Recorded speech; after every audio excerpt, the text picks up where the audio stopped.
This story is called She Handbagged an Elephant. I'm really pleased that you like my story Warp Speed at Harrogate Bus Station. Somehow it has something that appeals, and I'd like to know what that is from your point of view. Now here is something from that same era, just a little earlier, in fact 1947. The venue is London and the time is the honeymoon of my mother and father. I know it's somewhat unusual, but if you're following my It's a Rum Life books, you'll understand that the whole of my life has been somewhat unusual. You see, I went with them to London and they stayed at the Bonington Hotel. You might remember from my other stories that my mother was a bit of an heiress. Well, she still had some money left in 1947, but it was not to last forever. I was left on my own some of the time. I wondered why. Not entirely on my own, but perhaps under the care of hotel staff. I do remember eating on my own a few times. But the most vivid memory of that time is the visit to London Zoo on Sunday morning. I suppose we roamed around here and there, but that big moment came when we arrived at the elephants. There was a semicircular cage arrangement with a plain flat back. There was just one elephant and its keeper inside, and nobody else around. The keeper asked if we'd like to go in with them and meet the elephant close to.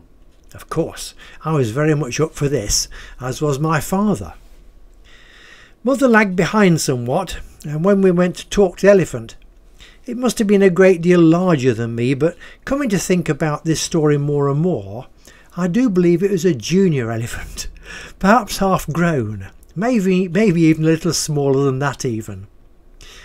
As we were talking, the keeper had some buns for the animal to keep its attention, but this soon wavered. The elephant noticed my mother hanging back somewhat and went over closer to her. I think it must have been a male elephant, as it straightway stuck its trunk up my mother's skirt. The skirt was fairly tight. In fact, all her clothes were on the tight side, as she tended to be a little overweight. The animal was doing its best, and mother's skirt began to ride up further than she wished. Fashions at that time had been governed by wartime shortages and rationing, and the suit she was wearing was several years old.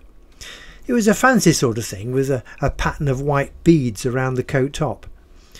I remember that same suit still in use several years later. Father and the keeper had noticed by now that the elephant had found something far more interesting than those buns, and was not to be deterred. They did not actually go to assist the lady in distress, as by now they were both overcome with peals of laughter. By now my mother must have been using her ample voice to good effect, but the two men were virtually rolling around the floor and quite incapable. Mother was wielding a fairly large handbag, as was normal at this time in the history of fashion. It was a very solid affair, and she, seeing there was no help to be had from the two men, began braying the trunk of that poor elephant as best she could. Needless to say, it did not one ha'porth of good, as that trunk was fearsome thick. The men did finally relent and persuaded the elephant to leave off and try some more of those buns. I might add to conclude that we were sworn to absolute secrecy about the day the elephant stuck its trunk up her skirt. It was too good a story though, and sniggers could be heard from other members of the family when HYLDA was not in earshot, and that handbag could not be used on us. There we are. Hope you like that little story, brought to you by Cracker Books, written and read by Keith Sanders. Can we ask you, if you are watching this on YouTube, that you might consider giving us a like if you like it, and possibly even consider